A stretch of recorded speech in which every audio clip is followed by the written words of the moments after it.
like to introduce you to Martin Graff, who's going to talk about the psychology of courtship. Thanks, Martin. Yeah, cheers. thank you. Okay, yes, okay. Thank you. Okay, thank you. I'm going to talk a little bit about non-verbal communication, which you might know is communicating without words. Before we start, I'll try a little trick. Well, not a trick, I'll try a little something with you. I'm going to communicate with you non-verbally, and I want you to guess what I'm saying. So if you imagine I'm on the phone, you come into a room, okay? So I'm on the phone, and you've got to shout out what I'm saying to you, okay? So I'm on the phone, and I say, what am I saying? Hello? Excellent, okay. Right, and I go, next one I go, on the phone, I'm on the phone, I'm on the phone to my mother-in-law, yeah, right. And I go, right, okay. I can hear you clearly. 10 minutes, I'll be on the phone for 10 minutes, cool, okay, right. And then I say, right, okay, I'll call you, excellent. Okay, something like that, okay. So you got that. So you got, okay, so you got the message non-verbally. I didn't have to say anything, so you got the message non-verbally. Anyway, I'm going to talk about non-verbal communication in human courtship, principally sex, I suppose. And just I kind of got interested in this because a lecturer as an undergraduate who said there was a very good positive correlation between the amount of sex you have and how happy you are. Okay, so he said we'll try this in the lecture now. I want you to put your hands up if you have sex every night. So how many people have sex every night? Yeah, we do. Okay, how many people have sex about twice a week? Yeah, we do. How many people have sex about sort of once every 2 weeks? Yeah. Once a month? Once every 6 months? Once a year? Yeah. Count backwards. Yeah. So that doesn't quite fit. How come you're so happy? Oh, it's tonight. Okay. Anyway, enough of that. When we want to negotiate sex, we don't just sort of say to somebody, do you want to have sex? You don't come in the evening and go, evening dear, sex date? Cool, okay, right. You don't do that. We do it. Well, it might do. There you go.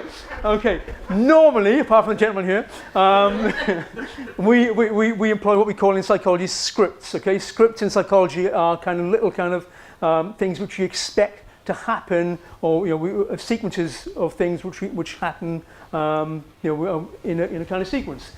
We have relationship scripts.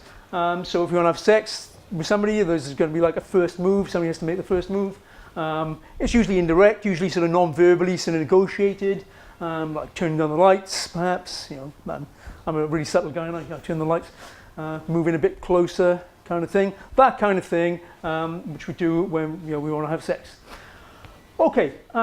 Anyway, these people here, Pippa and Fox, they looked at not how people have sex, but how people go to bars and they kind of negotiate. Hooking up with someone else over the course of the evening. They went to singles bars in North America. We don't have singles bars here, do we, in the UK? But they have singles bars in North America where single people can go and try to hook up with other people. Okay, and they sat there in the bar in the night, sort of watching other people and how they got to interact with other people. Okay, they on this kind of night or 7 nights of observation, they came up with 3 different stages. Okay, one was approach. In other words, somebody has to approach somebody else. The second stage was swivel and synchronize, which is when you approach somebody, you have to sort of sit there and sort of swivel around and synchronize. I'll go through this in more detail. The third stage, or escalation point they called it, was the touch stage. Okay. What they also noticed was that of these stages people went through, females were far more aware of the stages than males. Okay, so guys just a bit dull, you don't know what's going on. Females far more aware of what was going on. I don't exactly know how they worked this out. Only that when people actually sort of hooked up and left the bar after at the end of the night, then they obviously sort of psychologists caught up with them with clipboards and said, sorry, before you go, can you answer a few questions, which kind of maybe spoilt the mood just a little. Anyway. I'm going to go through each of these stages in turn and what kind of non-verbal behaviour occurs at each stage. Okay, so firstly, you're going to look at the approach stage, and the kinds of things which happen in the approach stage. Well, if you kind of like someone in a bar, obviously psychologists tell us that we don't know. You have to approach somebody really, because you're not going to shout at the end of the bar, hey, I quite like you. Are you? You have to approach them. So when you approach and you smile. Okay. I'm just going to digress a little. There are things which psychologists know about smiling, which maybe we all know, but how to tell the difference between sort of fake smiles and genuine smiles. And this gentleman here is displaying either a fake or a genuine smile. So what things do we have to look for?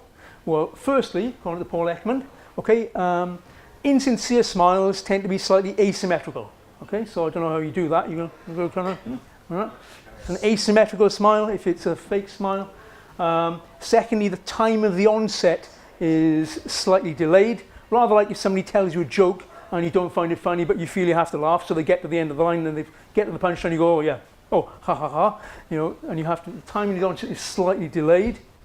Thirdly, insincere smiles tend to last longer. They tend to be fixed. So when somebody tells you a joke which you don't really think is funny, you kind of the smile stays in your face a lot longer, and you don't, the smile doesn't go away.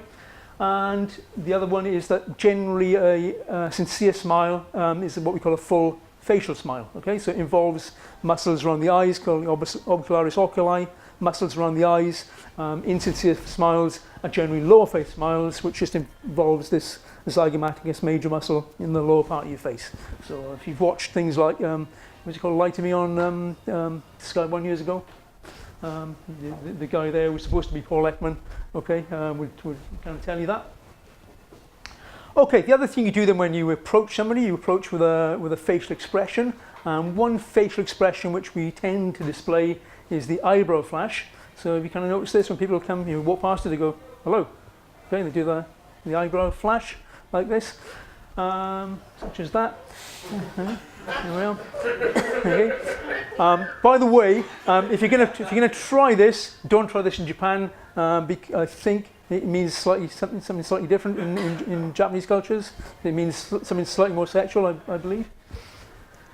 Okay, and the other thing that when you're approaching somebody, you have to kind of watch. Well, firstly, direction of invasion of space. Okay, that apparently, according to Fisher and Byrne, that when you're approaching somebody, if you're approaching males don't like being approached head on. That's a kind of confrontational approach.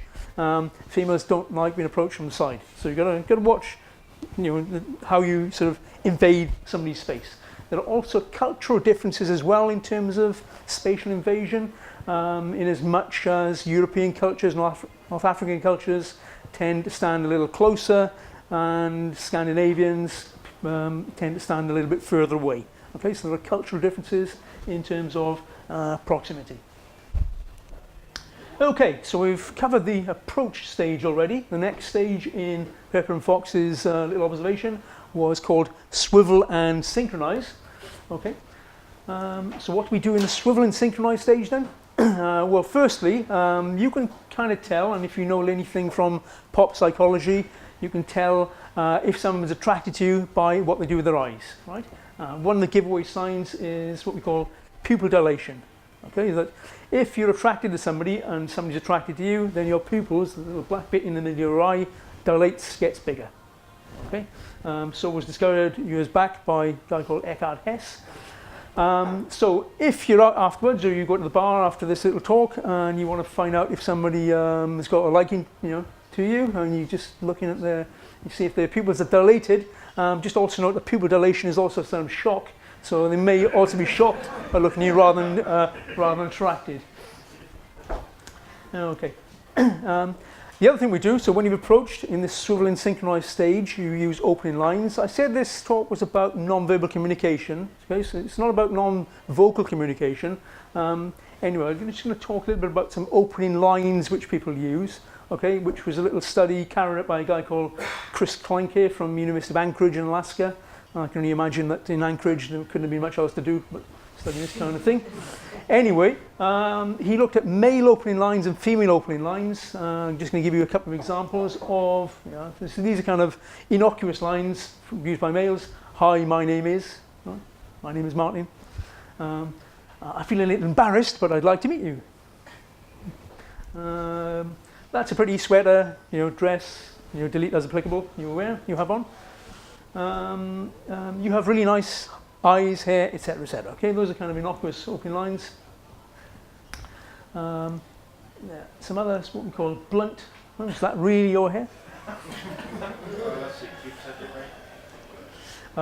You write whom one needs to date? No, don't use that. Your place or mine? Let's get to it. Yeah, get someone. I'm easier you. It's cold. Let's make some body heat. Okay, I've got a million, so don't know. Okay, those are the kind of cute flipping lines used by males on females. You also examine the kind of lines which females use on males. So here we go again for the innocuous lines. Since we're both sitting alone, would you like to join me? I'm having trouble getting my car started. Would you like to lend me a hand? Oh. Okay, I don't have anybody to introduce me, but I would like to get to know you. Okay. Can you give me directions to, well, anywhere? Right. Okay, those are the kind of innocuous ones used by females or males. Okay, these are the cute flippant ones used by females or males. Didn't we meet in a previous life? It's been a long time since I had a cute boyfriend. Oh no, desperate. Hey baby, we've got to go to chassis. You mind if I look under the hood? Okay, those cute ones. Actually, really speaking, guys, wouldn't it? You know, girls would only have to say hello, wouldn't they? You wouldn't have to use any kind of line, would you? You don't. So you know, that's all you have to say. Anyway, what Clanky also did, he said, well, why do people use flipping lines? Because they actually do use these lines, and there were 3 hypotheses he put forward to suggest why we might use these kind of lines. Firstly, there's what we call the vicarious reinforcement hypothesis. You know, they work in the media. We see people in movies and things using these lines. Therefore, we think they must work. There was the social skills hypothesis, or lack of social skills hypothesis. Okay, and the third hypothesis to explain away these use of these lines was protection, and another sort of fear of rejection. It's what we call in social psychology self-handicapping, that you use these lines, and if it goes wrong, you think, oh well, it's because I used that line. All right, so that's maybe why people use them. Okay, if you're meeting someone as well, you have to use an opening question. It's usually a fairly impersonal, interrogative kind of question. And what we're looking for is a response. Okay, so if you go up to someone and say, "Hey, my name is," okay, and we want them to sort of give some kind of response. What we're looking for is length of response. So if I went up to somebody and said, "Oh, hello, my name is Martin. What do you think of life in Reading?" Okay, if they just said, "Fine." Okay, I wouldn't be with it. I could forget it. Okay, response is too short. So if they said yes, life in Reading is pretty good. Okay, that's all right, and that's a reasonably slightly more lengthy response. I'd want them to personalise it. So if I said, "Hey, how is life in Reading?" and they say, "Oh yeah, life in Reading is really good. Thank you, Martin." They've personalised it. That's even better. And what I'm looking for maybe is a question at the end. So if I say, "Hey, how's life in Reading?" they say, "Yes, life in Reading is great, Martin. What do you think?" Okay, then that's even better still. Okay, so I'm looking for those 3 different things in the kind of response I'm getting. Okay, I'm going to move on now to talk about voice. Okay, so what kind of vocal styles displayed by males are important in getting female reactions. And these people, Anoli and Cicceri, said that males have to display what they call a seductive voice, okay, which has 2 parts. This speech style is firstly vocal exhibition. So firstly when you're talking as a male, okay, and by the way, they looked at female responses in terms of getting second dates with females, okay, when males displayed certain vocal styles. So if they displayed sort of vocal exhibition, which was coming into a room and sort of filling the room and talking in a kind of loud voice, that was good. And then, when they move in closer, they display what's called a self-disclosure kind of seductive voice, which is, a kind of like, "Hello, darling, how are you?" have a voice. then that kind of works too. Okay, and seriously, we also know as well that not so much for long-term relationships, because when we're looking at relationships, long-term or short-term relationships, then certainly females are more attracted to lower voices for short-term relationships, or what David Buss called short-term opportunistic copulation. Okay. Also, it's more effective on women when they're when they're ovulating. Okay, so women who are ovulating are more receptive to seductive, sort of deeper voices in males. Okay, right. Okay, when we're in this sort of swivel and synchronized phase as well, what also is important is to look at is movement. People display, you must know this as well from your knowledge of pop psychology maybe, that people are trained in what we call postural echo. People, when there's kind of rapport between people, they adopt the same kind of posture when they're sitting together. So again, in sort of hooking up in bars, if you can mirror somebody else's posture, that's a good thing.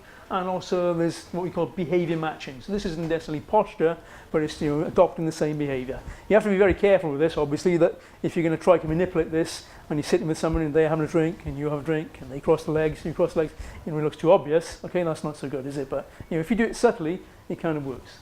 Okay, so if you adopt the same posture and you adopt some kind of behavior matching, movement synchrony we call it, okay, then that helps facilitate rapport between people. Okay, and what's also important as well for males, okay, males are generally seen as more attractive when they kind of dominate space, they make bigger movements, and when they also adopt fewer what we call closed body postures. This is a closed body posture, okay, crossing your legs, folding your arms, don't do that. You sit with the legs open, arms out, okay, that's generally seen as being more attractive. Okay, so larger kind of sweeping movements. There we are, wilderness. Yeah. You're interested in questions at the moment? If you like. I'm wondering how much you're describing cause and how much you're describing effect. In what way? Are you saying that this is something you should aim towards achieving, or are you saying that this is something that if you observe someone doing it, then the outcome will probably be in their favour? Probably both. I think you can manipulate, you can maximise your chances to a certain extent. You can't control the situation, can you? But you can maximise your chances by adopting certain styles. Sure. Yeah. Does that answer your question? I'm more interested in what you're aiming for with the descriptions. You're describing a set of motions. Sure. As observational phenomena, and then describing the effects in terms of what you would like to achieve, and they seem like two opposite ends of the... Not necessarily. I think I'm describing the kinds of behaviour which make sort of rapport between people more likely. Okay, so the kinds of behaviour displayed by one person which has an effect on somebody else. Okay. Okay. Okay, I'll come back to you. I'll go back to being quiet then. That's all right. I'll talk to you after. Right? Yeah. Okay. Okay. Okay. If as well, I mean, if people are doing this, okay, what we're very good at, okay, is controlling and trying to manipulate sort of our non-verbal kind of language with the top part of our body, but we're pretty poor at doing so with the bottom half of our body. Paul Ekman talked about this in terms of what you call lower body leakage. Okay, so we leak some non-verbal cues of boredom and things, and that's why I've got the two people look like they're talking to each other there. One person is doing the kind of moving away. Okay, so we're not so good at controlling our non-verbal behaviour in the lower part of our body. Okay, so on to our final part then of Purple and Fox's sort of relationship initiation script, the touch stage. Okay, several things which happen in this stage. By the way, that women are more likely to touch, apparently, according to them, more likely to touch first rather than males. Okay, three things which might happen in this stage are reciprocal disclosure, humour, and actual touching. I don't know why I've done that. Okay. Anyway, disclosure. By disclosure, we mean telling someone else about ourselves. Okay, and there's sort of copious amounts of evidence which suggest that we like people who disclose to us, and people like us more for disclosing to them. All right. So if you disclose to people, they tend to like you more. The progression of self-disclosure goes something like this. This is where Altman and Taylor's wedge of social penetration theory, which suggests that there is superficial information, intimate information, very intimate information over a period of time. Okay, and then that kind of wedge digs a little kind of deeper, so that when we first meet somebody, we disclose superficial information. As the relationship progresses, then we disclose more and more intimate information. Okay, so it's not very good to sort of walk up to someone and say, "Oh hi, my mother's an alcoholic." Okay, that's too much information too soon. You tend to disclose information more and more over time. Okay, and that kind of shows you the same thing there, I think. There we are. So lengthy acquaintance and the type of information disclosed.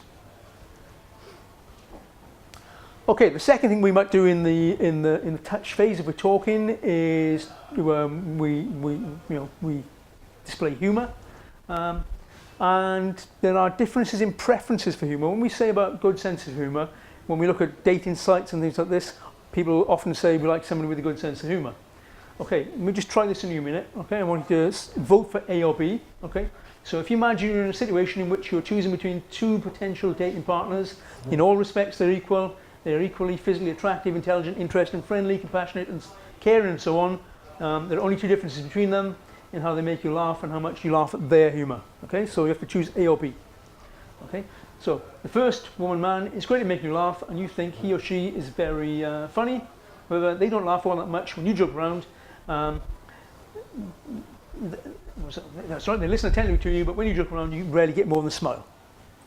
Okay, so you can laugh at them, but they don't laugh at you. The second person laughs at all your jokes. They think you are a very funny person. You don't find their humour all that funny. You don't think they're offensive, and you get the jokes, but they rarely make you laugh. So which person would you prefer, A or B? I really want to introduce those two people to each other. Well, they work very well, wouldn't they? Okay, somebody said it's gender specific, and you'd be quite correct. Okay, so that people who are great at making you laugh, okay, generally prefer that kind of humour production is preferred by females. Generally, humour appreciation, generally, not always generally preferred by males. Okay, so the literature says. I'll go for the twins on that one. Yeah, okay. Okay. Okay, so as I said, humour production preferred by females, humour appreciation preferred by males. So why is this the case? Okay, well, studies have shown us that if you look at mixed sex dyadic conversations, okay, then it's the amount of laughter which is produced by the female as opposed to the amount of laughter produced by the male, which is more predictive of sexual interest. So if you see two people there sitting together and she's laughing, okay, then things are going great. If they're sitting together and he's doing all the laughing and she's not, okay, then it ain't gonna happen. Okay, that's generally what's suggested. One theory why this might be the case is because if males can produce humour, then it might mean that they're more creatively intelligent.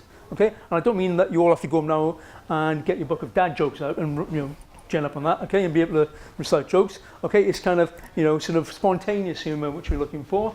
It says that you're more creatively intelligent. If you're more creatively intelligent, then you've got better genes, and if you've got good genes, then apparently women will have sex with you.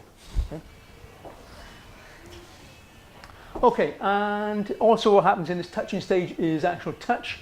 There's a lot of research as well which says that if we touch people, it makes them sort of more positively predisposed towards us. This little study on social compliance, I won't talk about, but the Fisher, Wrighton and Hesslin study was carried out in a library, okay, where the psychologists were sort of behind the desk, and when people came and gave their books back, okay, one group of people they touched, another group of people they didn't touch.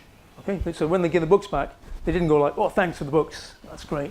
Okay, they just give them a little touch on the hand, okay, when they give the books back. Yeah.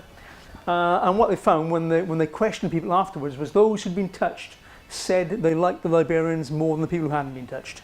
Okay, so touch that has a very very positive effect. That kind of slight touch. This study by Guguen, if I've got that name right, was carried out in a nightclub in the south of France. So that's a pretty good, pretty cool location to carry out some research, I think. You'll find. And what they did, they got their people who worked for them, okay, to be in the nightclub and ask females to dance with them. Okay, and so they go up and say, "Hey, do you want to dance?" And inevitably, a lot of the time they'd say, "No, merci, no danser avec vous." Is that right? It's my pretty rubbishy French. Okay, so they said, they wouldn't dance. Okay, they got to dance maybe one time in so many times. Okay, in the second condition, they went up, the same researchers went up to the females and asked them to dance, and this time they touched them just slightly. He said, "You want to dance?" Touched them slightly on the wrist. Okay, so how much do you think that increased compliance rates if you actually did? So, how much? 10? 10 times. 10 times. It wasn't 10 times. Not quite. That's pretty ambitious. It wasn't 10 times as much, but so it was like something like 1 in 10, or I think so 1 in 20. I beg your pardon. If they didn't touch them. So how much do you think it went up if they did touch them? From 1 in 20 up to how much? What was the sample size? I don't know the sample size. 50%. How much do you think it went up? Well, it went up to 100%. It went up to 2 in 20. Okay, so it went up from 1 to 2. Okay, so that's an increase. Okay, so the effect of touch had an effect on sort of compliance in getting people to dance with them. Okay, and finally, I'm just going to talk a little bit quickly about differences in male and female preferences. Okay, what males and females find attractive, which I'm going to illustrate by talking about a shop which has opened in Reading, which sells husbands.